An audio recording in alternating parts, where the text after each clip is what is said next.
quelqu'un est heureux d'être dans la présence du Père? Alléluia. Oh, vous savez, moi, des fois, quand ça me prend comme ça, je n'ai pas envie d'arrêter. J'ai tellement envie. Et moi, je me... Mon ami, tout le man, tout pasteur. Amen, amen. Des fois, quand ça me prend là, je n'ai même plus envie d'arrêter. Alléluia. Alors, nous allons passer tout de suite à l'écoute de la parole du Seigneur. J'aimerais que tu courbes ta tête. Et que tu dises à Dieu, parle-moi. Seigneur, parle-nous. Je n'aimerais pas quitter cet endroit sans entendre ta parole. Tu as certainement quelque chose à nous dire. Oh oui, tu ne convoques pas ton peuple en vain. Tu n'as pas sanctifié ce jour en vain. C'est parce que tu sais qu'à chaque fois que nous sommes là, il y a des choses que tu veux que nous connaissions. Pour notre croissance, pour notre bien, pour notre édification. Voilà pourquoi je te prie de te servir, oh Dieu, puissamment, de cette personne que tu t'es choisie personnellement pour nous faire du bien. Dans le nom de Jésus, quelqu'un m'aide à dire Amen. Amen, amen. Depuis le lundi dernier, nous ne cessons d'être bénis, nous n'avons pas cessé d'être bénis par le ministère des servants de Dieu qui sont passés ici. J'étais là personnellement le premier jour, le lundi dernier. Maman Grâce nous a bénis. Le pasteur Gaël est revenu encore, il nous a bénis. Oh, le jeudi, non, ça nous a fait du bien. J'ai beaucoup aimé le service de jeudi aussi. Et ce matin, le Seigneur va encore nous faire du bien au travers de sa servante. Amen, amen.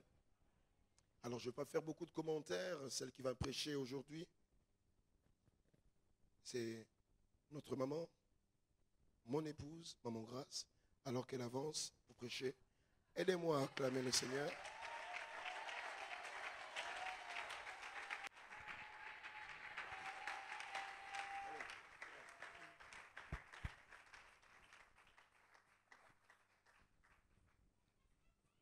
Alléluia. Alléluia. Est-ce que quelqu'un est dans la joie ce matin? Est-ce que quelqu'un est touché ce matin comme moi? Parce que je peux vous dire que la présence de Dieu est tellement forte ce matin que si je ne parvenais pas à me lever, c'est parce que je ne la supportais pas. La présence de Dieu est là. Oh, le Saint-Esprit est là. C'est pour cela que j'ai toujours dit que quand on vient au culte, n'attends pas seulement le moment de la prédication, parce que le Seigneur peut te visiter même pendant l'adoration. Et je suis convaincu dans mon être intérieur que le Seigneur a déjà commencé à faire quelque chose dans la vie de quelqu'un ce matin. Oh, alléluia. Oh, il est là ce matin. Oh, je peux te le confirmer. Oh, si tu ne le sens pas, je prie que le Saint-Esprit te touche d'un toucher particulier. Alléluia. Car il est là ce matin. Et nul ne vient dans sa présence et reste le même. Alléluia.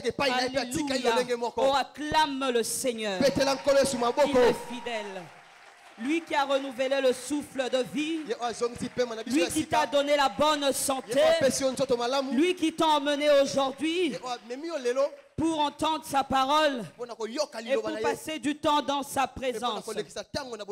J'aimerais que Papa JC nous accompagne. S'il peut nous rejoindre, je ne sais pas, tu es seul? Ok, d'accord, on va faire avec. Je vous prie, Sylvain est là. Je vous prie de vous asseoir dans la présence de Dieu. Alléluia. Oh Seigneur, nous allons prier. Père éternel, nous voulons entendre ta parole. Je te demande que ce que toi, tu as commencé à faire, que tu achèves. Bénis mon frère et sœur à travers le message de ce matin. Je prie que moi, je m'efface, je disparaisse. et que seule ta puissance, ô Dieu, me remplisse et que toi, tu parles à ton peuple ce matin. Car les besoins de ton peuple, c'est toi qui les connais. Au nom puissant de Jésus-Christ. J'ai ainsi prié. Amen. Amen. Amen. Amen. Amen. Amen. Acclame encore le Seigneur. Alléluia. Amen. Oui, tu fais bien de l'acclamer. Et bien heureux es-tu d'être ici ce matin, car il n'y a jamais eu de hasard avec le Seigneur. Alléluia. Amen. Alors nous allons prendre nos textes de ce matin. Nous sommes dans le livre de Matthieu 4. Je ne sais pas si la technique est prête pour nous balancer le premier passage. Alléluia. Amen. Oh, j'aimerais que tu sois avec moi ce matin. Je prie que tes pensées reviennent captifs et soient captifs à l'obéissance de Christ. Et notre thème de ce matin, avant que nous puissions prendre le texte, c'est le désert. Le désert, c'est réalité et c'est le sang. Le désert, c'est réalité et c'est le sang. Alors nous sommes dans le livre de Matthieu, chapitre 4, au premier verset jusqu'au 11e. Je vous prie de rester assis parce que la lecture est quand même longue. Alors Jésus fut emmené par l'Esprit dans le désert pour être tenté par le diable. Après avoir jeûné 40 jours et 40 nuits, il eut faim. Le tentateur, s'étant approché, lui dit: si tu es fils de Dieu, ordonne que ces pierres deviennent des pains.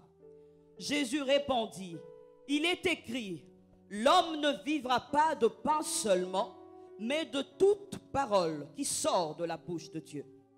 Le diable le transporta dans la ville sainte, le plaça sur le haut du temple et lui dit: si tu es fils de Dieu, jette-toi en bas, car il est écrit, il donnera des ordres à ses anges à ton sujet, et ils te porteront sur les mains, de peur que ton pied ne heurte contre une pierre. Jésus lui dit: il est aussi écrit, tu ne tenteras point le Seigneur ton Dieu. Le diable le transporta encore sur une montagne très élevée, lui montra tous les royaumes du monde et leur gloire et lui dit: je te donnerai toutes ces choses si tu te prosternes et m'adores. Jésus lui dit: retire-toi, Satan, car il est écrit, tu adoreras le Seigneur ton Dieu et tu le serviras lui seul. Amen. Amen. Nous allons prendre Genèse 12. Genèse 12, le premier verset d'abord. L'Éternel dit à Abraham: va-t'en de ton pays, de ta patrie et de la maison de ton père dans le pays que je te montrerai. On prend le 4e verset. Abraham partit comme l'Éternel le lui avait dit, et Lot partit avec lui. On va prendre Exode 3. Moïse faisait paître le troupeau de Jéthro, son beau-père, sacrificateur de Madian. Et il mena le troupeau derrière le désert et vint à la montagne de Dieu à Horeb. L'ange de l'Éternel lui apparut dans une flamme de feu au milieu d'un buisson. Moïse regarda et voici, le buisson était tout en feu et le buisson ne se consumait point. Moïse dit: je veux me détourner pour voir quelle est cette grande vision et pourquoi le buisson ne se consume point. L'Éternel vit qu'il se détournait pour voir et Dieu l'appela du milieu du buisson et dit: Moïse, Moïse. Et il répondit: me voici.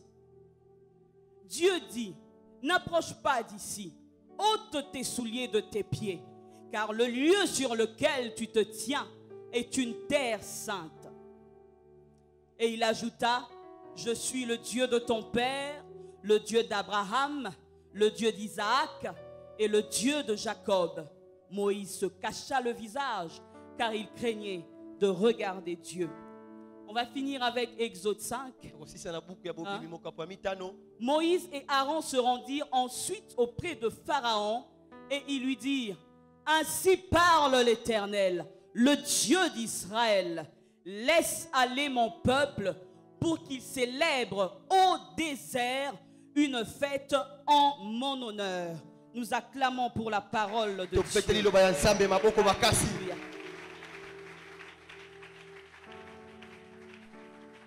Alléluia. Amen.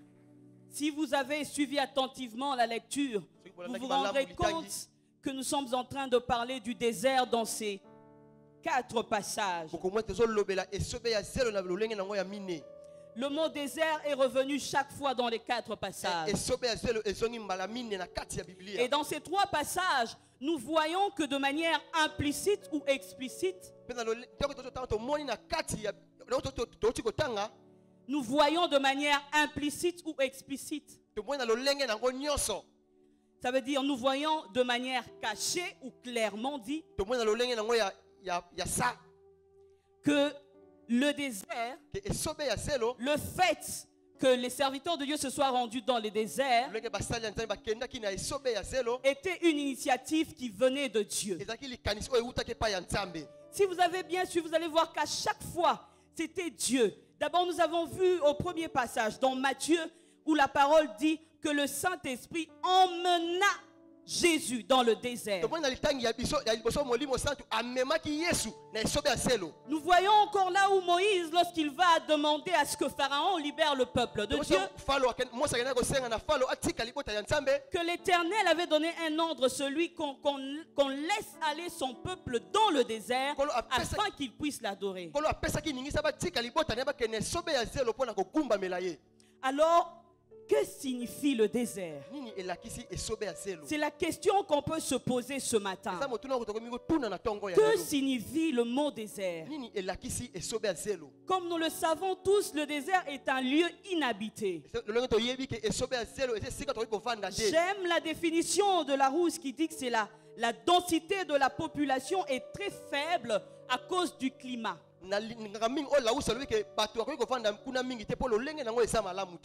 Eh bien parce que soit il fait très chaud, soit il fait très froid. Les réalités là-bas sont extrêmes. Il n'y a pas d'eau dans le désert. Il n'y a pas d'herbe dans le désert. Il y a des tempêtes de sable invivables. La vie est difficile dans le désert. Il n'y a même pas une goutte d'eau. À peine vous pouvez apercevoir des oasis. C'est un lieu de sécheresse. Et ce matin, on peut se poser la question de savoir qu'est-ce qu'est le désert dans la vie d'un enfant de Dieu. Eh bien, le désert dans la vie d'un enfant de Dieu, c'est tous ces moments difficiles qu'il peut connaître ou traverser. C'est une crise, ça peut être une crise financière, ça peut être un chômage, ça peut être toi qui es dans le mariage, autant d'années tu n'as pas encore d'enfant. Ça peut être l'âge qui est avancé, tu es célibataire, tu cherches le mariage. Ça peut être une maladie qui te terrasse année en année. Ça peut être tous ces moments qui t'accablent, tous ces moments de souffrance. Mais en lisant la Bible, je me rends compte que tous les enfants de Dieu, croyant qu'ils étaient, confiants qu'ils étaient, enfants de Dieu de leur état, sont passés par le désert. Ils sont passés par le désert. Même Christ n'y a pas échappé. Oh, Matthieu pouvait le dire au chapitre 4. Alors Jésus fut emmené par l'Esprit dans le désert. Alléluia. Amen. Comme encore on pouvait le voir, Moïse qui demande à Pharaon de laisser le peuple de Dieu aller le célébrer dans le désert. Et lorsque nous parcourons ces écritures, nous voyons qu'il y a deux sortes de déserts. Il y a ceux qui ont connu le désert physique. C'est le cas de Jésus, qui clairement après son baptême est effectivement allé dans le désert. Nous avons le cas de Moïse, qui lorsqu'après avoir tué un Égyptien qui maltraitait un Israélite en Égypte, et lorsqu'il s'est rendu compte que les gens savaient qu'il avait tué un Égyptien, il va s'enfuir dans le désert. Alléluia. Amen. Nous avons également l'exemple d'Élie, qui lorsque Jézabel le poursuivait pour le tuer, il va s'enfuir, se réfugier dans le désert. Et nous connaissons l'histoire. Il sera nourri par des corbeaux. Le peuple israélite, que dire du peuple de Dieu? 40 ans dans le désert. Ils y marchaient. Ils y vivaient. C'est là qu'ils passaient tout leur temps. 40 ans. Là, ils s'en allaient vers Canaan. Et Jésus, 40 jours dans le désert. Mais plusieurs dans la Bible ont aussi connu le désert, je peux dire au sens figuré. Pas au sens physique comme je viens de le décrire, mais au sens figuré, c'est-à-dire dans leur vie. Alléluia. Amen. Nous avons l'exemple d'Abraham. Que dire d'Abraham, père de la nation? Oh, quand Dieu l'appelle, il lui dit: je ferai de toi un père d'une grande nation de multitudes. Une année passe, 2 ans, 5 ans, 10 ans, 20 ans. L'enfant n'arrive toujours pas. C'est un désert qu'Abraham a connu. Sarai, que dire d'elle? La promesse qu'elle a reçue aussi, qu'elle aura un enfant. Mais elle vieillit, l'enfant n'arrive toujours pas. Au point où elle va même proposer une solution à Abraham, de prendre Agar, parce que c'était un désert. Elle pouvait voir les autres avoir des enfants. Elle pouvait voir même Agar donner un enfant. Elle était découragée. C'était un désert qu'ils étaient en train de traverser. Et que dire d'Anne? Anne, l'histoire que nous connaissons. Malgré tout ce que son mari pouvait faire pour elle, autant de cadeaux, autant de bienfaits, mais tant qu'elle n'avait pas encore d'enfant, elle en souffrait, elle en pleurait. C'était le désert que Anne traversait, forte mortifiée par Pénina. Un désert, c'était dur, c'était difficile. Et Ruth, elle aussi a traversé un désert.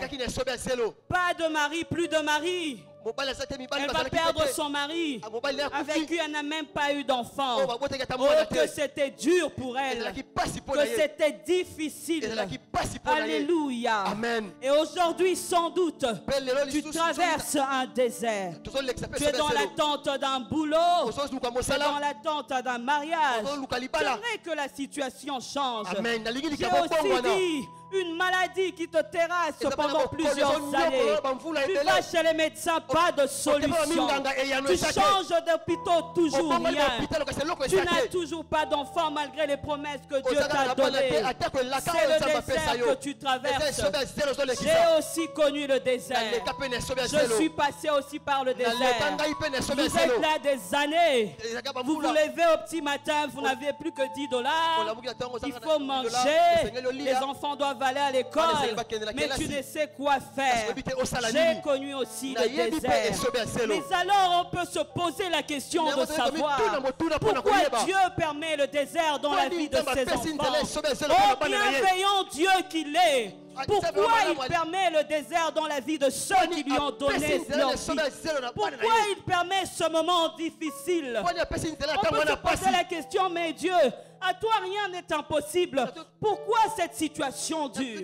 Pourquoi cette maladie ne finit toujours pas? Combien même j'ai prié, combien même j'ai tout donné, mais rien ne change. Je me rappelle que je m'étais posé cette question pendant justement ces moments difficiles que nous avons eu à traverser dans ma famille. Pendant au moins 2 ans. C'est alors que le Seigneur a commencé à me faire comprendre, il a commencé à m'enseigner. Et c'est pour cela qu'il avait placé cela dans mon cœur que je le partage aujourd'hui. Parce que je suis convaincu qu'il y a quelqu'un qui traverse le désert. Il se dit que Seigneur, je te crains. Seigneur, je suis dévoué à ton service. Je suis là pour toi. Quand tu m'appelles, je réponds. Quand tu m'envoies, j'obéis. Mais pourquoi cette situation? Qu'est-ce qui m'arrive? Tu peux même te poser la question de savoir est-ce que je prie bien? Est-ce qu'il y a un lien de la famille qui me retient encore? Mais pourquoi ces choses ne changent pas? C'est alors que le Seigneur a commencé à m'enseigner. Et il me dira premièrement, s'il permet le désert dans la vie de ses enfants, c'est pour les éprouver. Premièrement, si Dieu permet le désert dans ta vie, mon frère, ma soeur, c'est parce qu'il veut t'éprouver. Il veut éprouver ta foi. Il veut éprouver ta fidélité. Il veut éprouver ton dévouement. Il veut voir, il se dit, attends, Nancy, là maintenant, là, c'est parce que elle est bénie, elle a tout ce qu'il faut. Que je retire d'abord cette richesse. Que je retire d'abord les biens qu'elle a. Je veux voir si elle sera toujours fidèle à mon service. Je veux voir si elle va continuer toujours à prier avec autant d'ardeur. Alléluia. Alléluia. Amen. Oh, Christ lui-même n'a pas échappé à ce désert. Il n'a pas échappé à être éprouvé. Le diable lui avait fait 3 propositions. Nous l'avons lu. Il a fait 3 propositions à notre Dieu.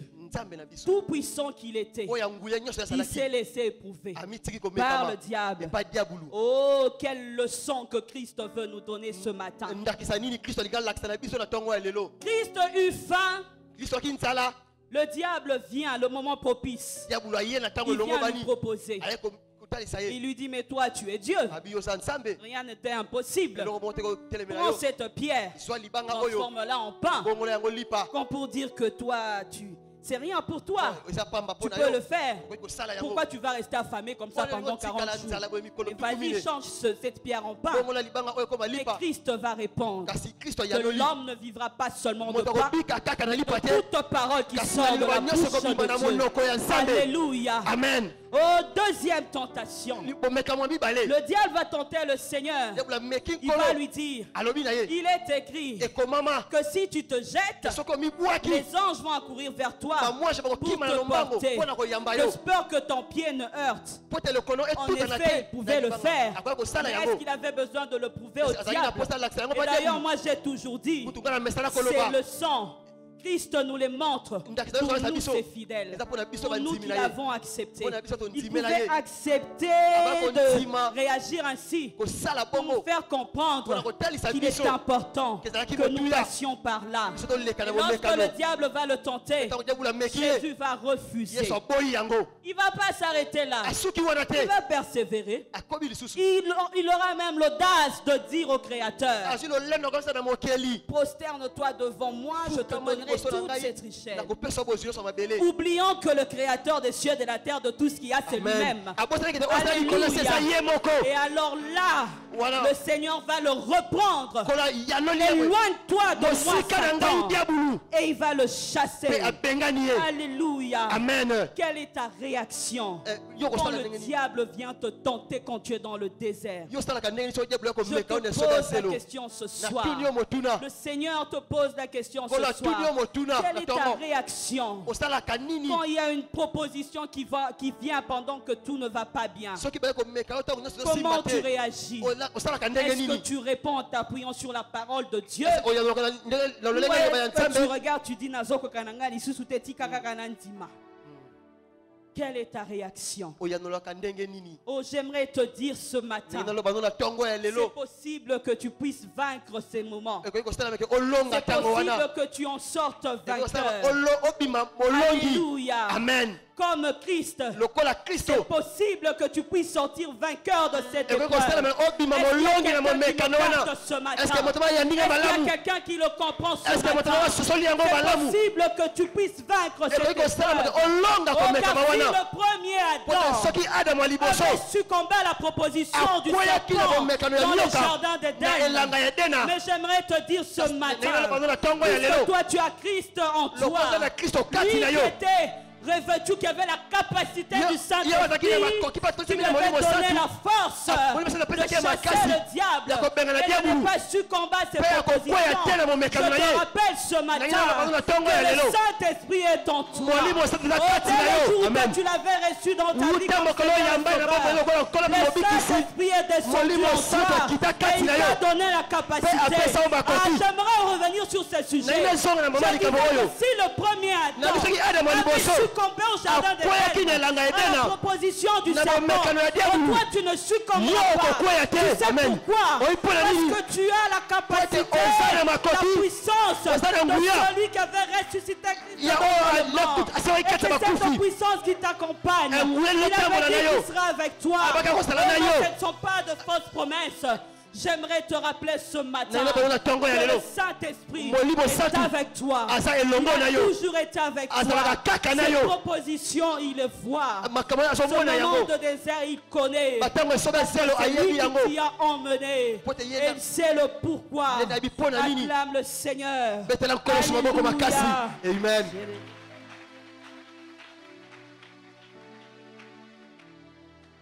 J'ai toujours aimé l'histoire d'Abraham, espérant contre toute espérance. Abraham aussi pouvait céder. Il pouvait dire, mais il a continué à croire, malgré que ça prenait du temps. Quand bien même Sarah lui a donné la proposition d'Agar, mais il a continué de croire, puisqu'il sait en qui il avait posé sa foi. Alléluia. Amen. Et ma question, c'est de savoir où. La question qu'on devrait se poser, c'est celle de savoir pourquoi est-ce que le Seigneur m'éprouve. Qu'est-ce que le Seigneur veut éprouver? Il est important qu'on se pose ces questions. Il veut éprouver ta foi, ta fidélité, ton attachement à lui. Chaque fois tu dis, mais moi je crois en Dieu, je suis là et tout parce que tu as. Si demain il te retire ce qu'il a, est-ce que tu vas continuer à croire en lui? Est-ce que tu vas continuer à le servir? Est-ce que tu seras toujours à ton poste? Alléluia. Amen. Deuxièmement, pourquoi Dieu permet le désert dans la vie de ses enfants? C'est pour nous enseigner quelque chose. Le désert a toujours été aussi un moment d'enseignement. Nous devons toujours nous poser la question de savoir, Seigneur, que veux-tu m'enseigner? Qu'est-ce que tu veux que je puisse retirer ou apprendre de ces moments difficiles? Parce qu'il y a toujours un enseignement. Le Seigneur veut que tu puisses comprendre quelque chose, afin que demain, quand tu sortiras de ce désert, que tu sois un témoignage vivant, que tu sois un témoignage de ceux qui doutent. Moi, je suis un témoignage de la bonté de Dieu. Je suis un témoignage de sa fidélité. Alléluia. Amen. Et troisièmement, si le Seigneur permet le désert dans la vie de ses enfants, c'est pour nous équiper. C'est pour nous équiper. Nous donner des capacités qu'il faut. C'est pour nous forger. C'est pour nous aiguiser nos dons, aiguiser les grâces qu'il nous a données, à cause justement de la mission qui t'attend. Une fois que tu auras quitté ce désert, il faut que tu sois en mesure d'affronter ce que tu vas rencontrer sur ton chemin. Alléluia. Amen. Luc pouvait nous le dire au chapitre 4, le verset 14. Jésus revêtu de la puissance de l'Esprit, retourna en Galilée et sa renommée se répandit dans tout le pays d'alentour. Jésus, revêtu de la puissance de l'Esprit, retourna en Galilée et sa renommée se répandit dans tout le pays d'alentour. Alléluia. Amen. Il enseignait dans les synagogues et tous faisaient son éloge. Mais c'est quand est-ce que Jésus a commencé à faire ses exploits? Mais c'était à quel moment précis? C'est lorsqu'il revenait du désert. Il venait d'être équipé pour la mission qu'il attendait. Car il savait que ça n'allait pas être facile. Et donc il fallait être dans le désert, être équipé, rempli puissamment du Saint-Esprit, afin que quand il sorte, il agisse selon la volonté du Père. Alléluia. Amen. Alléluia. Amen. Et quatrièmement, le Seigneur permet le désert dans la vie de ses enfants pour le rencontrer. Parfois le désert est un lieu de rencontre. On t'a évangélisé. Tu n'as pas cru. Plusieurs personnes sont venues vers toi. Change de vie ma soeur, change de vie mon frère. Rien. Alors le Seigneur regarde, il dit: mais j'aime cet enfant. Je ne veux pas le perdre. J'ai quand même payé un grand prix pour lui. Alors qu'est-ce que je vais faire? Ce qui est en train de le distraire ou de le perdre, je l'arrache, je l'amène d'abord dans la sécheresse. C'est comme ça qu'il y a de ceux-là qui pendant les moments difficiles, qui pendant les moments compliqués font une rencontre personnelle avec Dieu. Et donc le désert, c'est aussi un lieu de rencontre. Alléluia. Amen. Moïse va faire sa rencontre avec le Seigneur dans le désert. Nous l'avons lu. Le buisson ardent. Dieu va lui parler, se révéler à lui et lui confier la mission et lui dire ce qu'il attendait de lui. Le désert, un moment de rencontre, mais aussi un lieu où toi tu accrois ton intimité avec le Seigneur. Peut-être que tu n'as plus trop de temps. Le Seigneur te met dans le désert pour que tu puisses encore accroître ton intimité avec Dieu. Alléluia. Amen. Est-ce qu'il y a quelqu'un qui me suit ce matin? Est-ce qu'il y a quelqu'un qui capte cela ce matin? Acclame la parole de Dieu. Alléluia. Amen.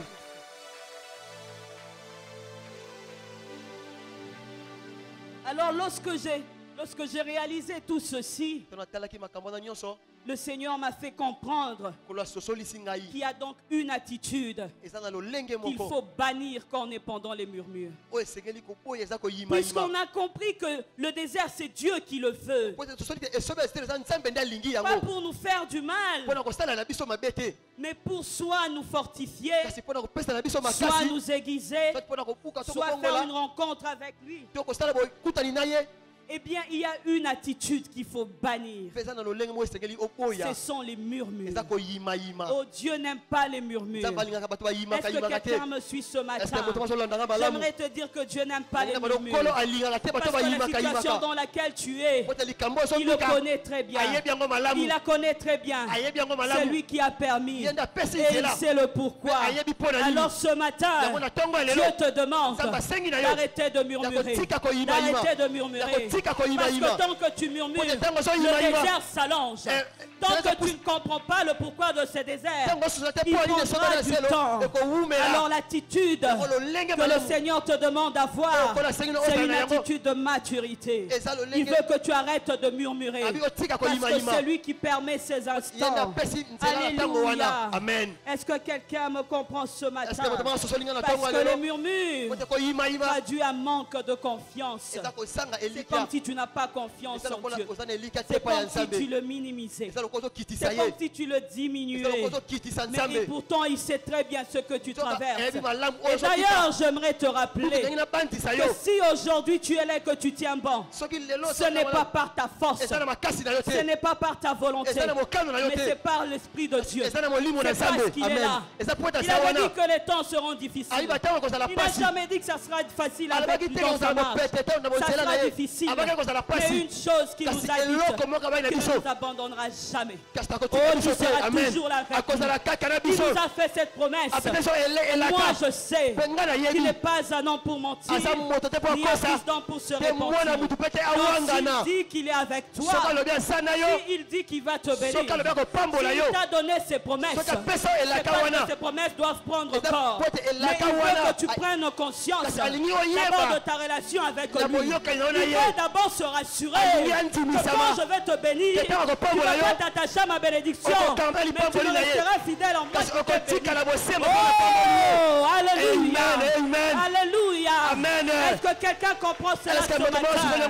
Alléluia. Oh, le moment difficile que tu passes, Dieu le connaît très bien. D'ailleurs, tu ne peux même pas l'informer. Avant que tu ne sois formé dans le sein de ta mère, il savait que tu allais passer dans ce moment. Il savait que tu allais connaître ces difficultés. Mais il a dit qu'il sera toujours avec toi. Il ne va pas t'abandonner. J'aimerais reconforter quelqu'un ce matin. Te rappeler que le Seigneur est avec toi. Il est avec toi. Ne point ne faiblis pas. Dieu est avec toi. Il te connaît. Il connaît cette situation. Oh, tu souffres dans la famille où tu es. Où on te maltraite. Mais toi, comme on dit en lingala, j'aime bien ça. Ikampiko. Quand tu auras compris ces choses,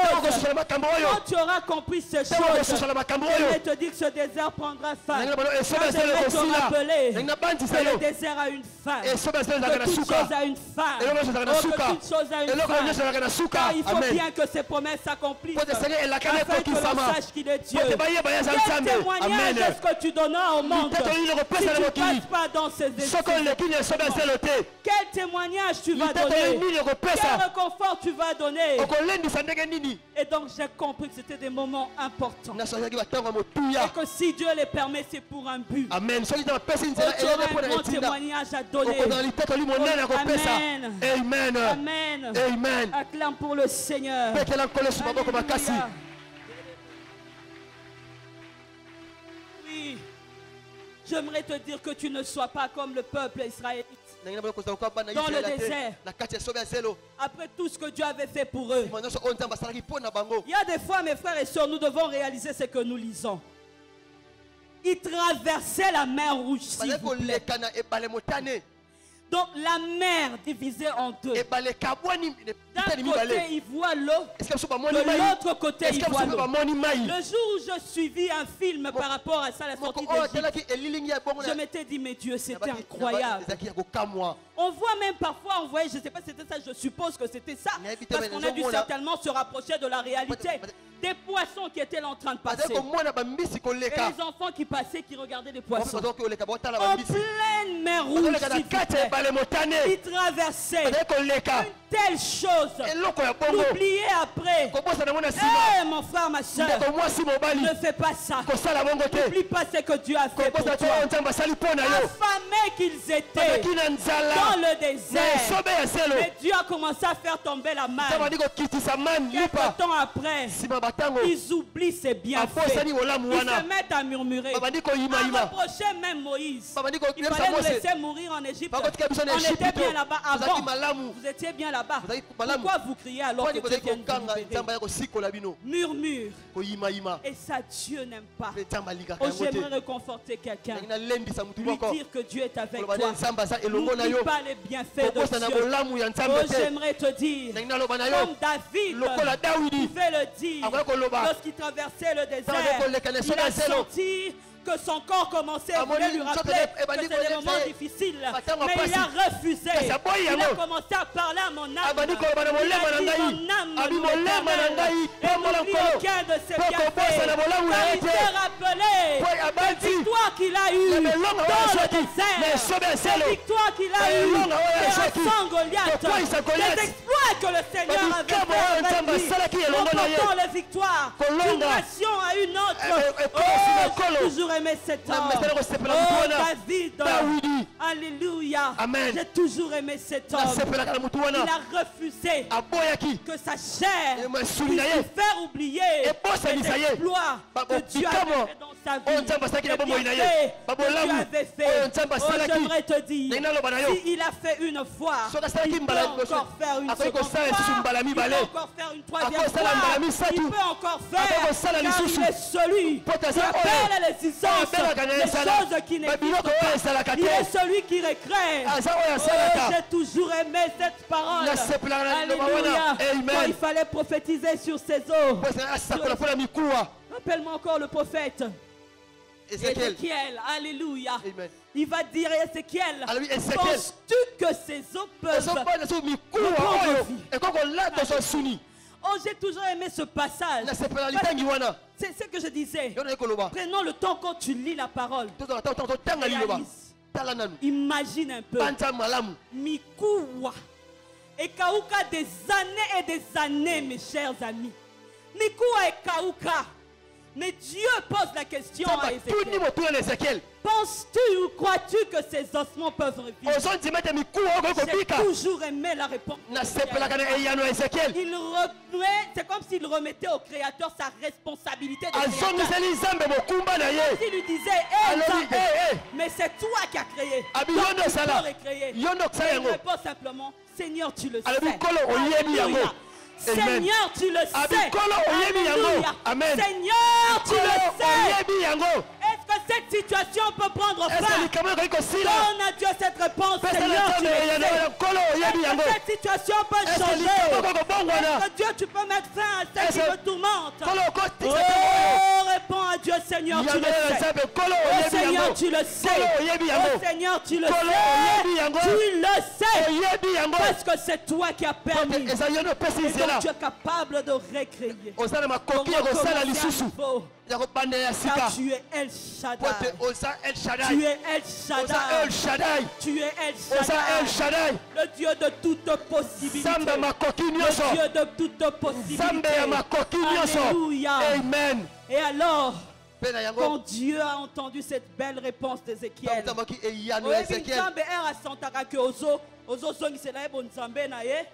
qu'on se rendre compte que Amoni qui était au Benzan Timilakanga, Tika Sikona Sepelisae, prophétise sur ses os.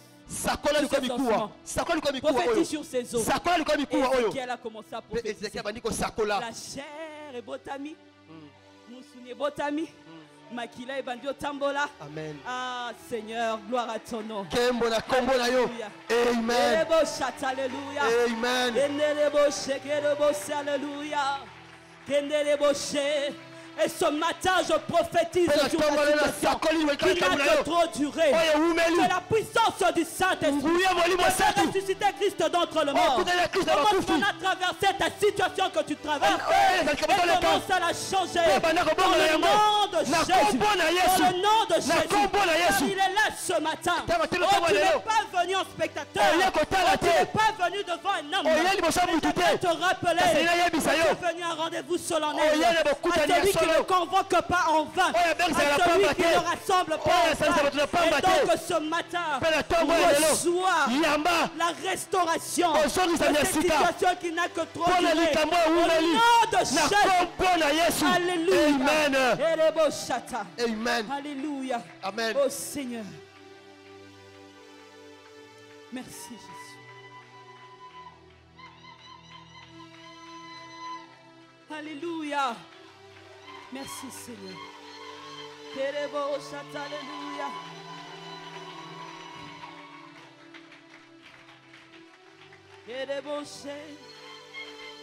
Oh, j'aimerais ce matin t'encourager à croire encore en Dieu. Il connaît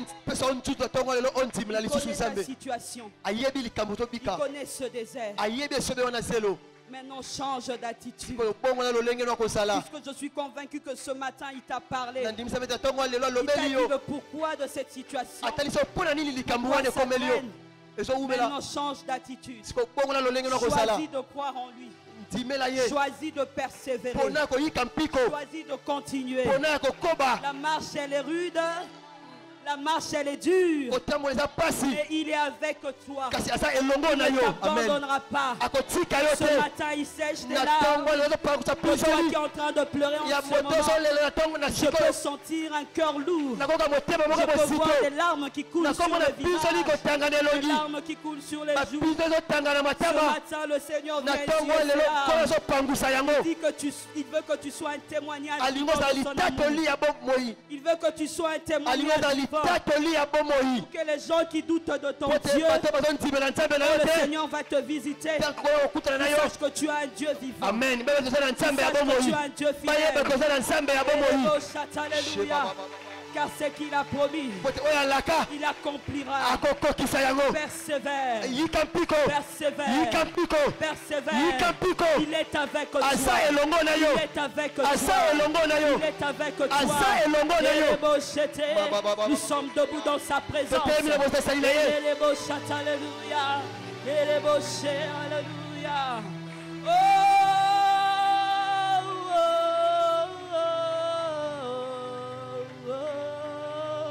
Alléluia. Merci Jésus. Commence à parler à Dieu. Commence à parler à Dieu. Oh, j'aimerais te dire que personne ne va te toucher. Parce qu'il est là ce matin. Le ciel était ouvert depuis longtemps.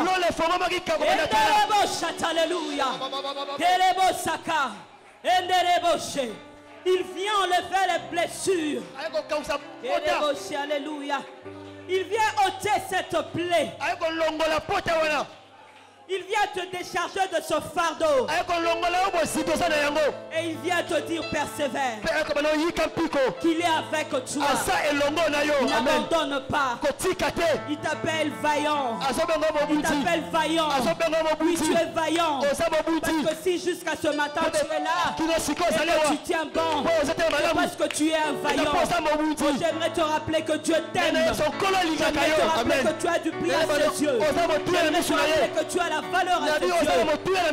Pour cause, il est mort pour toi. Pour cause, il est mort pour toi. Il a accepté de se dépouiller de toute sa gloire, de venir et mourir pour toi. C'est parce que tu as de la valeur à ses yeux. Et penses-tu qu'il peut te laisser ainsi? Oh, moi je ne pense pas. Il est le restaurateur. Alléluia.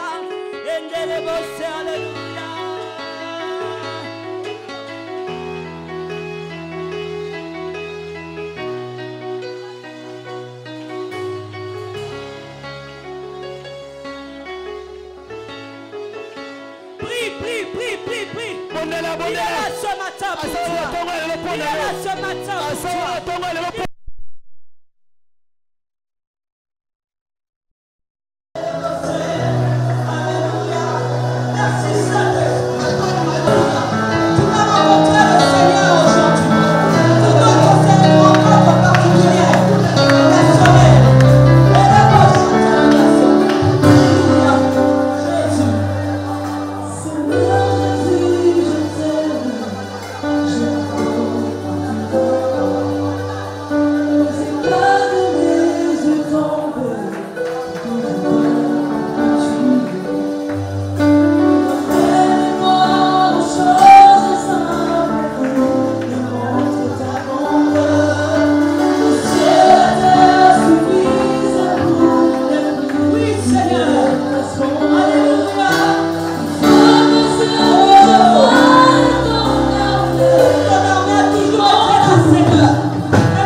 la gloire de Dieu te couvre. Elle te couvre. Elle te touche. Now, au nom de Jésus.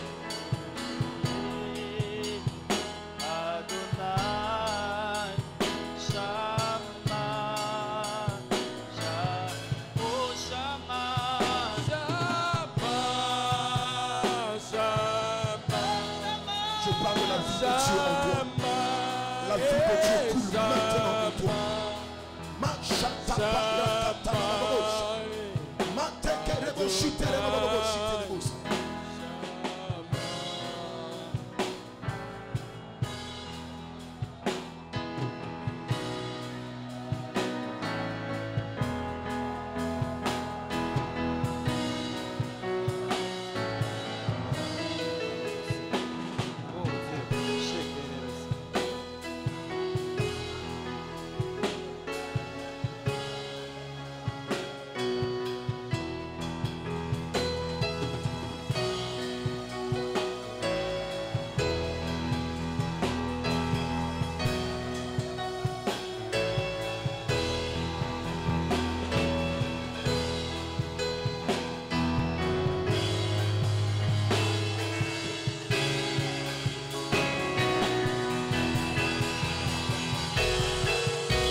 Seigneur.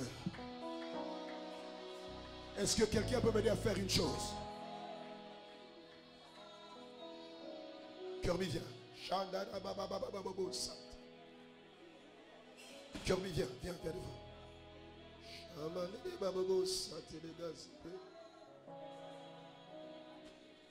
J'ai vu une forte gloire te couvrir.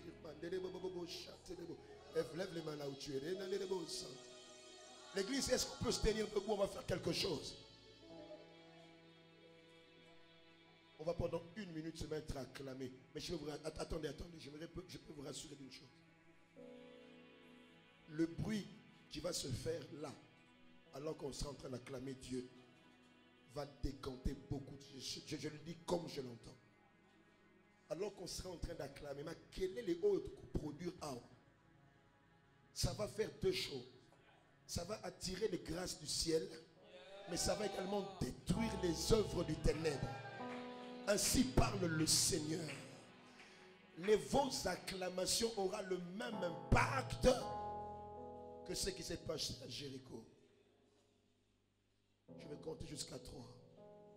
On va acclamer et vous allez voir comment Dieu va nous faire du bien.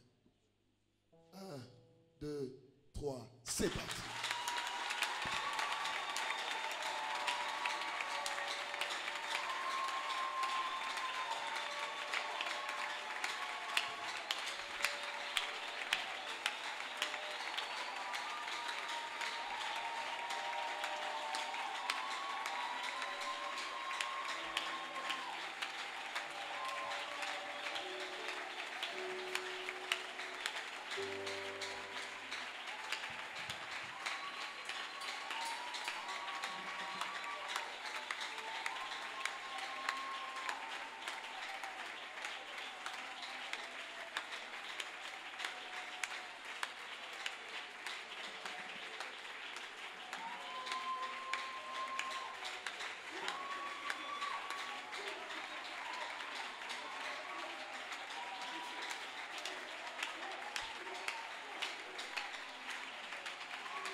Shababamosa.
Quelqu'un peut m'aider à dire un bon amen? Est-ce que tu peux encore dire un bon amen? Est-ce que les saints peuvent crier amen?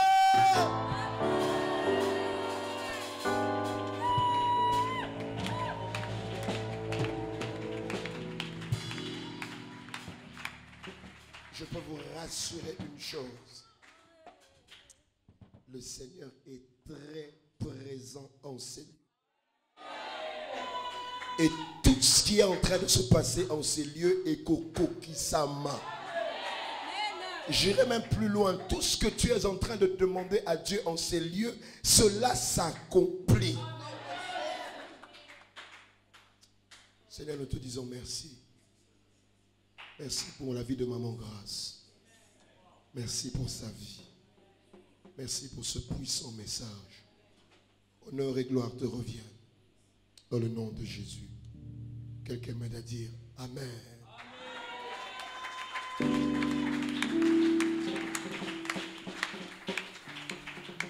Alléluia. Est-ce que quelqu'un a été béni ce matin?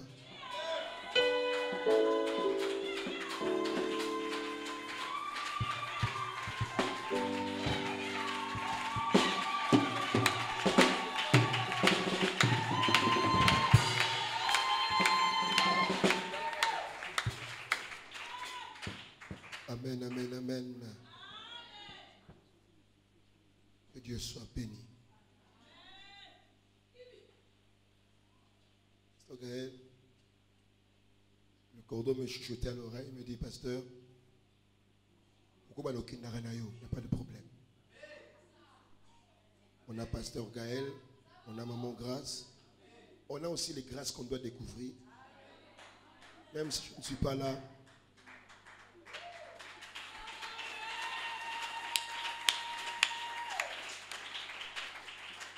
que Dieu soit béni. Amen.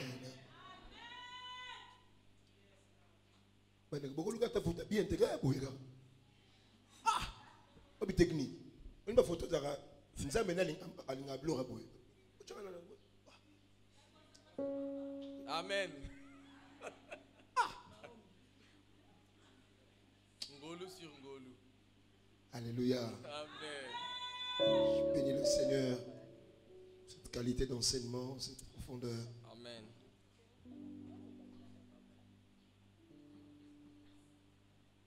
Que Dieu soit béni. Je l'ai parlé, mais bon. Je parlerai après. Alors nous voulons offrir à Dieu ce matin. Parce que je me demande comment je vais prêcher le soir. La voix est partie. Alléluia. On va offrir à Dieu. Seigneur, nous voulons t'apporter ce que tu nous as donné. Je prie, Père, que tu nous le rends au centuple, Père. Tu nous as enseigné hier à la montagne en disant que le donner active le recevoir. À chaque fois qu'on te donne, tu actives le recevoir.